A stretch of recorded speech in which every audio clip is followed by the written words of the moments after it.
So, what is the meaning of it all? I mean, it's this huge question, isn't it? Echoed down through, well, forever. Absolutely. It's fundamental. And I bet it's something you, listening right now, have thought about probably more than once. For sure. You're here, I guess, because you want to get a handle on things, maybe piece together that bigger picture, but, without drowning in detail. Mm-hmm. Fast but thorough. Precisely. And that's exactly what we're aiming for today. We're tackling this question, but through a really specific, kind of intriguing lens. Which is? Paradox. Our mission for this deep dive is exploring meaning through the concept of paradox itself. Yeah, and what's really fascinating right from the start is the paradox in the search itself. How so? Well, we're looking for the answer, aren't we? Yeah. Something solid, definitive. Well, like a destination. Exactly. But the deeper you go, the more it seems like meaning. Well, it just doesn't want to be pinned down like that. It's slippery. Okay, yeah. Let's unpack that a bit. The sources we've been digging into, they keep coming back to this contradiction, the paradox of meaning. Mm. We have this innate desire for a fixed purpose, right? A big explanation. Yeah, a why. But what if? What if meaning isn't that destination? What if it's more like, I don't know, the road itself, Yeah. always changing, evolving? That's a really key shift, I think. The sources definitely point that way. Meaning isn't static. It's not some final product you achieve. It's dynamic, a process, something that kind of unfolds with every experience, every choice you make, every moment you're actually aware. So the searching itself, that's part of it. You could definitely say that. The Yeah. very act of seeking, of engaging with life, that's what generates the meaning. It's not waiting at the end. Okay, now here's where it gets really interesting for me.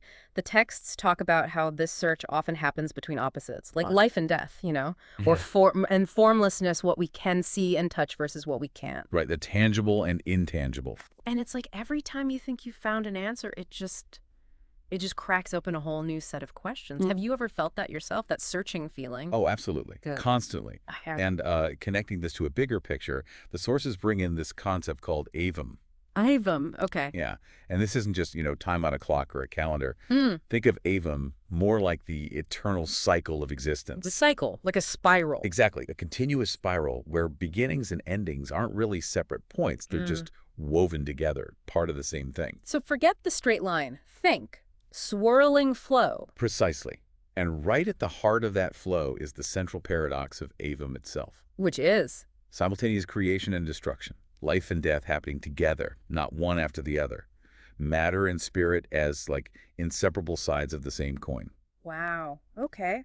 That's a lot. It is. And what really stands out is how the sources show this interconnectedness. Use these metaphors. Like what? Like we're simultaneously the seed and the tree it becomes. Or the observer and the thing being observed. The creator and the creation. That really makes you question where you end and everything else begins, doesn't it? Absolutely. It dissolves those boundaries we usually rely on. It's definitely a mind-bending idea. And then they push it even further with time itself within avum. Not linear, you said. Right. Not just step by step. It's a spiral. So every single moment, while it feels unique now, is also somehow eternally present. It loops back in this kind of cosmic dance. That completely changes how you might think about time shaping meaning. And it raises a really compelling point for you, listening. If time isn't just a straight path, how does that shift your view of your own actions, their consequences? The sources suggest our actions ripple out, in ways we might not fully grasp, echoing through this eternal cycle. It gives things a different weight, a significance. It does. And then there's another paradox layered in avum. Go on. This idea that our individual lives are, on the one hand, incredibly important, precious. But on the other hand, you zoom out, look at the cosmic scale, and we seem, tiny, almost insignificant. Right. Infinitely important and utterly insignificant at the same time. And the key thing is, both can be true, simultaneously, without contradiction. Okay. That feels like a major point. And this leads us really to what the sources seem to present as the core takeaway. The answer we've been kind of circling around. And it's not simple, you're saying. Definitely not a soundbite.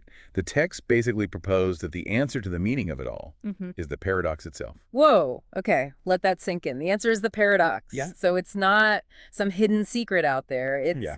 the contradictory nature of how things are. Exactly. And it's not just external, like finding it in the universe. It's internal, too. It's in us. How do you mean? We are both the seekers.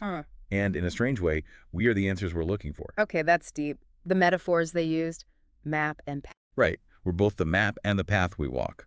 We're the question being asked and the answer trying to form.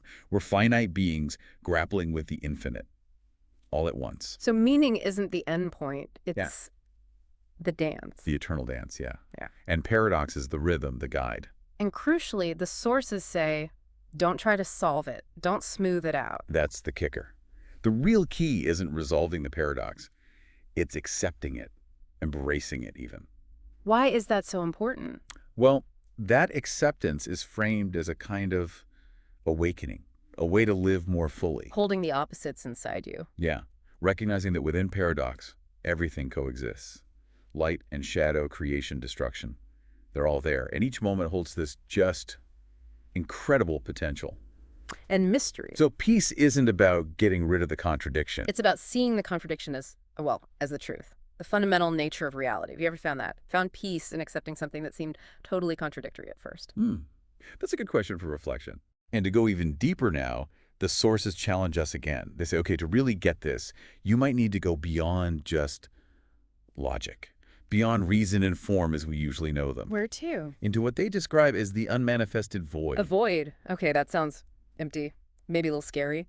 It can sound that way, Yeah. but they describe it as pure potential, like the silence before sound, the space before creation. So it holds everything and nothing. Another paradox. Exactly. The paradox of being and non-being. Existence contains non-existence, and non-existence allows existence. They need each other. It's fundamental. Like the space in a room defines the room. Sort of like that, yeah. It's the foundation. It really pushes your imagination, doesn't it? Trying Okay. to grasp being, like all possibilities, all time, and also nothing, that infinite, ultimate emptiness all at once. It's a massive perspective shift. Definitely. So bringing it back to Ivam then, you said it's more than linear time. Much more. It's time without a clear start or finish. That cosmic spiral, always unfolding. And the paradox there was origin and destination, but not really about either. Right. It is both the source and the goal, the start and the finish. Yeah. But the point isn't arriving. It's the journey, the flow itself. The texts described time in Avam. How did they put it? Folding, looping. Yeah. Beautiful imagery. Yeah. Folding, looping, weaving together into this eternal, interconnected fabric, just bursting with infinite potential, like a cosmic tapestry, maybe? Where every thread touches every other thread. Mm-hmm. And this leads to that idea of the present moment, not as a tiny dot moving forward. But spherical, holding everything. Yeah, encompassing all of time simultaneously, and eternal now. Does that ever resonate with you? That feeling sometimes that time isn't just ticking away linearly. Yeah, sometimes, yeah. In moments of flow, maybe. And this now, it's not static, it's alive. It's spiraling, breathing life into all possibilities. So experiencing Avam means stepping outside that line. Kind of. Yeah. Recognizing that every single moment is somehow both a return to where things started and a leap into what's next. Past and future aren't separate boxes then. They're inseparable parts of one cosmic whole. Always changing, yes, but within this overall cyclical pattern. It really changes how you might think about cause and effect, doesn't it? Definitely. Okay, what about duality? That feeling of being separate. Right. That's another big paradox. We feel like separate individuals, me over here, the world over there, yet the actual stuff we're made of, the atoms, the energy, it's the same stuff that makes up stars, planets, everything. We share the same origin. So we live in this world of opposites, light, dark, love, fear, life, death. We perceive them as opposites, yes. But the deeper truth within Avam, the sources suggest, is that unity and duality aren't actually fighting. They're two sides of the same reality. In this continuous intertwined dance, they're the same thing expressing itself differently. So every opposite is just one flavor of the same underlying thing. Exactly. Every duality reflects that shared origin, that oneness. What were some of the examples they gave? Really powerful ones. Yeah. Like self and other. Fundamentally the same. Body and spirit, the same. Yeah. Creation and destruction, same thing. Right. Life and death, unified expressions of this cosmic potential. It's all about seeing the connection underneath. Precisely. And that connects directly to how we think about the divine and the human. Okay. How does that work? The sources propose they aren't separate either. Not God up there and us down here. But different expressions. Different expressions of the same cosmic essence. So the paradox is, to be human is to be divine, and the other way around. Yes.